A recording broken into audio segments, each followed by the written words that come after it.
China just built a bridge that sits over 1,800 feet in the air. American engineers said it couldn't be done. They were wrong. You're about to see 12 bridges that shatter every record, defy every limit, and redefine what's possible in engineering. Bridges that span 100 miles without touching ground. Bridges built entirely of glass, suspended nearly 1,000 feet in the air. Ocean crossings that combine tunnels, islands, and bridges into systems that shouldn't exist.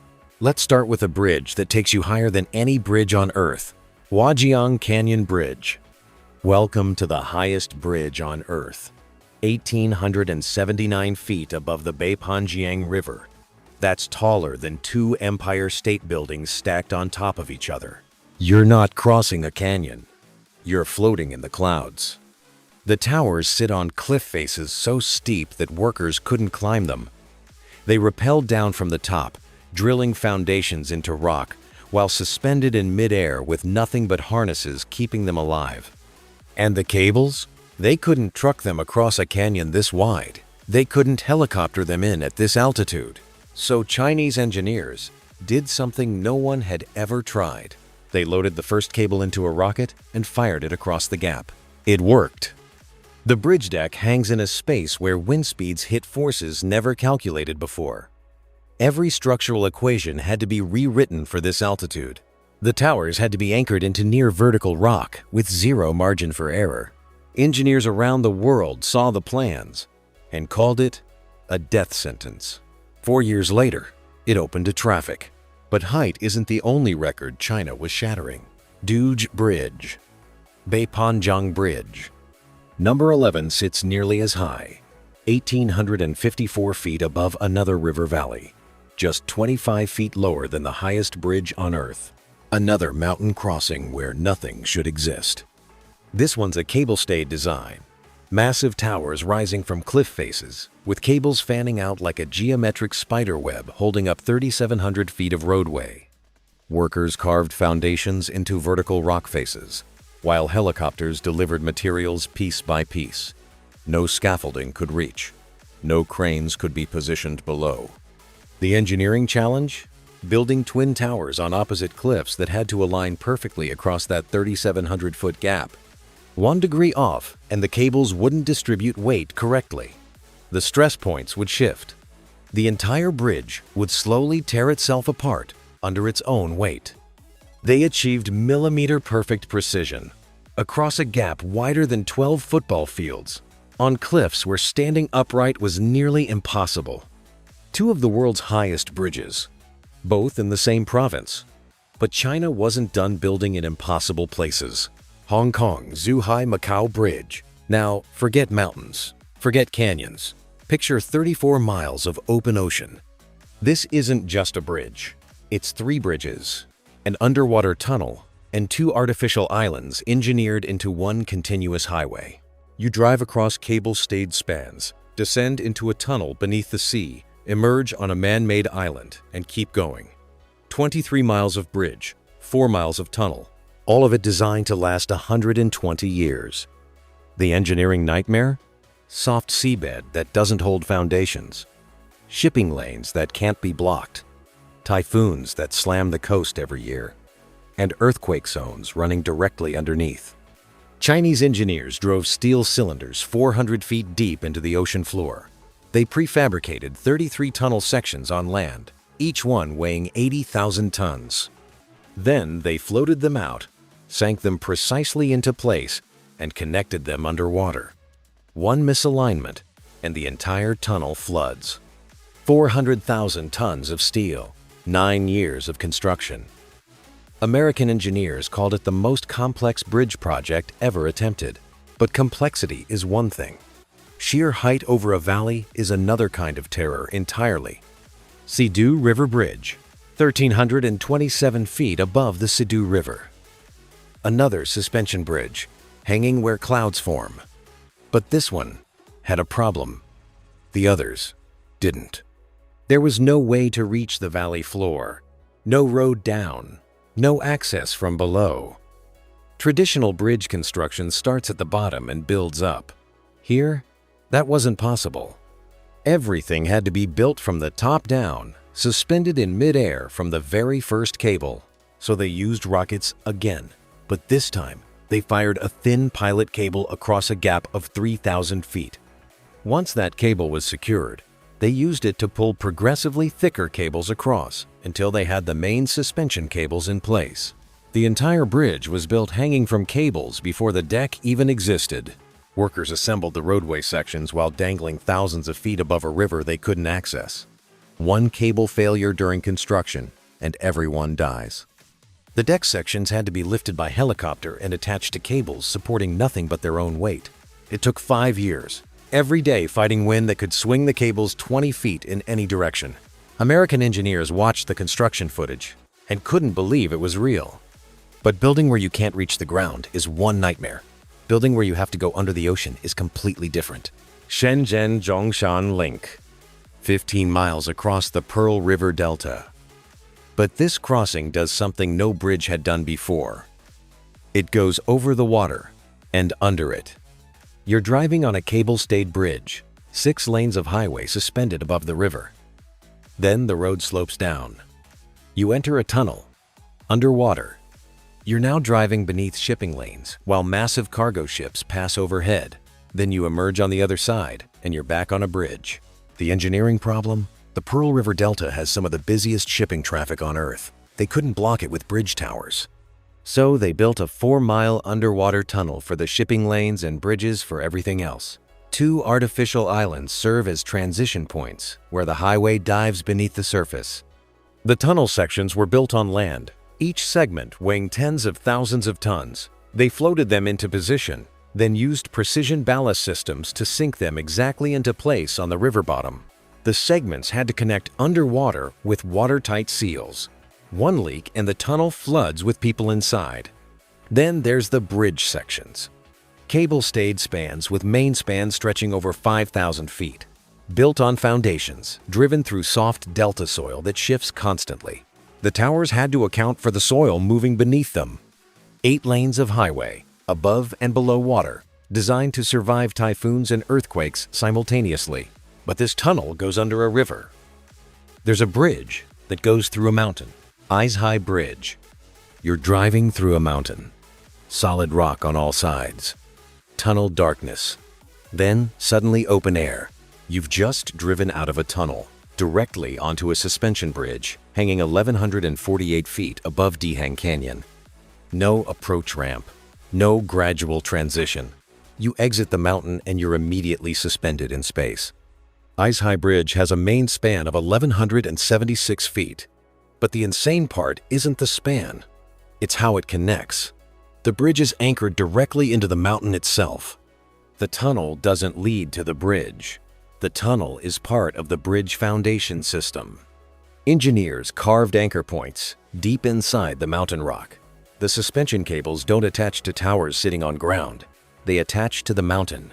The entire mountain is the foundation. 4,088 steel wires in each main cable, all pulled taut and locked into solid rock. Construction crews worked from inside the tunnel outward. They had to bore anchor chambers deep into the mountain, then build the bridge deck outward into empty space. There was no ground below to build scaffolding. Everything cantilevered out from the mountain face. The bridge opened, and drivers reported the most surreal experience. Exiting darkness and instantly being suspended over a 1,000-foot drop with no warning. But mountain anchoring is solid, predictable. Steel arches have no anchoring at all. Lupu Bridge. Forget suspension cables. Forget anchoring into mountains. Picture a bridge held up by nothing but a single steel arch. Lupu Bridge in Shanghai has a main span of 1,804 feet. When it was completed, it was the longest steel arch span on Earth. 46,000 tons of steel bent into a perfect parabolic curve. No suspension cables. No support towers in the middle. Just one continuous arch supporting 6 lanes of traffic. Here's the engineering terror. An arch bridge holds itself up through compression. The weight of the roadway pushes down. The arch pushes back. But if the curve is even slightly wrong, the forces don't balance. The steel buckles. The entire structure collapses under its own weight. Chinese engineers had to calculate the exact curvature, accounting for steel expansion in summer heat. contraction in winter, cold, wind loads, traffic loads, and the weight of the arch itself. Then they had to lift 46,000 tons of steel into that precise curve over an active shipping river. They built the arch in sections on both banks, then used massive strand jacks to lift each section into position. The two halves of the arch met in the middle with millimeter precision. One miscalculation, and the pieces don't connect. The forces don't balance. The bridge doesn't stand. It stood. A perfect mathematical curve, made real with steel. But steel is solid, predictable. Glass is transparent terror. Zhangjiajie Glass Bridge, 1,410 feet long, 980 feet above the ground, made entirely of glass. You're not walking on a bridge. You're walking on transparent panels with nothing but air beneath your feet. Zhangjiajie Glass Bridge is the world's longest and highest glass-bottomed bridge. Every step, you see straight down to the canyon floor nearly 1,000 feet below. The engineering challenge? Glass doesn't flex like steel. It doesn't compress like concrete. It shatters. So how do you build a pedestrian bridge from material that breaks under impact, suspend it nearly 1,000 feet in the air, and make it safe for 800 people at once? Triple-layer tempered glass. Each panel is 99 layers of glass laminated together, each layer 24 millimeters thick. The panels sit in steel box beams that distribute weight across the entire structure. The bridge can hold over 1,800 pounds per square foot. They tested it by driving a fully loaded truck across it. They beat the glass with sledgehammers on live television. It didn't crack. But the psychological effect is the real engineering achievement. Your brain sees transparency and screams danger. Even though the math says it's safe, every step feels like you're about to fall through. Glass bridges terrify the mind, but distance terrifies engineering itself. Danyang-Kunshan Grand Bridge, 102 miles long. You're not crossing a river. You're not spanning a bay. You're driving across a bridge longer than the distance from New York City to Philadelphia. The Danyang-Kunshan Grand Bridge is the longest bridge on Earth. Not the longest span, the longest bridge. Period. 2,300 concrete piers, holding up over 100 miles of elevated track. The bridge crosses lakes, rivers, rice paddies, canals, and cities without ever touching the ground. The construction logistics are insane. 450,000 tons of steel, 2.5 million cubic meters of concrete, 10,000 workers operating simultaneously across a 100-mile construction zone. They had to coordinate material delivery, pier construction, deck assembly, and rail installation across distances so vast that different sections were in different weather conditions. And they built it in 4 years. 25 miles of bridge per year.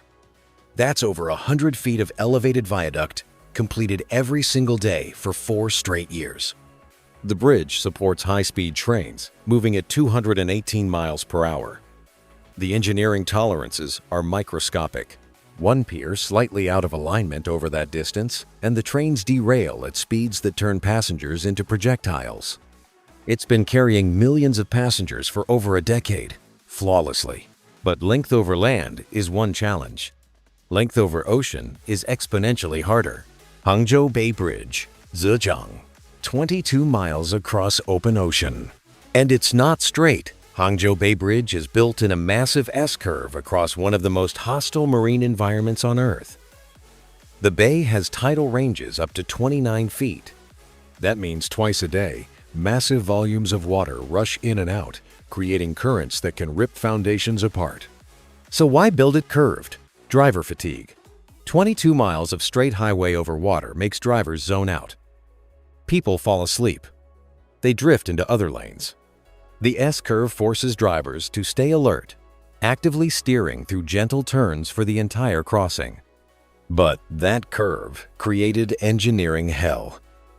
Every section of the bridge experiences different wave forces, different wind loads, different tidal stresses. Engineers had to calculate load distributions for 22 miles of constantly changing angles. They drove 2,200 piles into the soft bay floor, each one positioned to handle asymmetric forces from the curve. Then there's the mid-bridge service platform. 4 miles from shore, sitting in the middle of the ocean, there's a rest area, gas station, emergency services. Built on a platform supported by the bridge itself, in water over 100 feet deep. Construction took 10 years. They worked through typhoons that regularly shut down operations, through tidal cycles that limited work to specific hours, through soft seabed that rejected foundations until they were driven deep enough to hit bedrock. The bridge opened in 2008. Engineers around the world called it a masterpiece. But one ocean crossing wasn't enough. Donghai Bridge, 20 miles into the East China Sea. Another S-curve fighting the ocean, but this time with a specific purpose, connecting mainland China to an artificial island port that didn't exist before the bridge. Yangshan Deepwater Port was built specifically because Shanghai's harbors were too shallow for modern megaships. So China built an island in the ocean. Then they built a 20-mile bridge to reach it. Donghai Bridge has 3 cable-stayed sections with main spans over 1,300 feet. They're positioned precisely where shipping lanes require clearance for massive cargo vessels passing underneath. Between these cable-stayed sections, miles of continuous viaduct sitting on foundations driven 260 feet into the seabed. The engineering nightmare was the East China Sea itself. Open ocean. Category 12 typhoons that hit with winds over 118 miles per hour, wave heights exceeding 30 feet, and soft underwater soil that compresses and shifts under load. They prefabricated massive deck sections on shore, floated them out on barges, then lifted them into place with cranes operating from the sea. One storm during installation and millions of dollars of materials sink to the bottom. Crews worked in weather windows measured in hours, not days. The S-curve design here serves double duty. It reduces driver fatigue and distributes typhoon wind forces across different angles instead of hitting the entire bridge broadside. 6 lanes of highway, built where nothing should survive the ocean's fury. But there's one ocean crossing that makes all others look small. Qingdao Jiaozhou Bay Bridge, 26.4 miles across Jiaozhou Bay. The longest bridge over continuous water on Earth. This isn't just length. It's a T-shaped crossing connecting 3 cities simultaneously, Qingdao, Huangdao, and Red Island. 6 lanes of expressway splitting into different directions over open water. The engineering complexity multiplies because every junction point has to distribute loads in multiple directions while sitting on foundations driven into unstable bay floor. They drove 5,200 concrete piles into the seabed, each one positioned to account for soft sediment that shifts with tidal pressure. The bay has shipping traffic, fishing operations, and naval zones that all had to remain operational during construction. They couldn't block anything. Then there's ice. Jiaozhou Bay freezes. Ocean bridges rarely deal with ice loading, but this one had to be engineered for ice formation that adds thousands of tons of weight and creates expansion forces that can crack concrete. The foundations had to account for frozen water pushing against pier bases. 3 cable-stayed sections provide clearance for deep water shipping. The largest span stretches 853 feet. Between them, miles of elevated viaduct on 5,200 individual piers. If any pier fails, the load transfers to adjacent piers. If those fail, cascade collapse across miles of bridge. 450,000 tons of steel, 2.3 million cubic meters of concrete, 10,000 workers, 4 years of construction. They built 6.6 miles of bridge per year over open water in a seismically active, ice-prone bay with constant shipping traffic. The bridge reduces travel time from 30 minutes by ferry to 3 minutes by car. But the real achievement isn't convenience. It's proving that distance, water, ice, earthquakes, and shipping lanes, all the challenges simultaneously, can be engineered into submission. American engineers watched the opening ceremony in silence. Western engineering said this combination of challenges needed 15 to 20 years. China did it in 4. 12 bridges, 5 world records, the highest bridge on Earth, the longest bridge on Earth, the longest glass bridge, the longest steel arch, the longest ocean crossing. China has built half of the world's major bridges in the last decade. They've developed foundation techniques for unstable soil, cable systems that withstand forces never calculated before, construction methods that work where nothing should be built, concrete that survives ice, heat, saltwater, and earthquakes for a 100-year lifespan. Engineers around the world aren't just shocked. They're watching the engineering record books being rewritten in real time. Every bridge that Western engineering called impossible is now carrying traffic. Every "it can't be done" is answered with "it's already open." These aren't just bridges. They're proof that the word impossible only exists until someone decides to ignore it. China ignored it 12 times, and they're not stopping.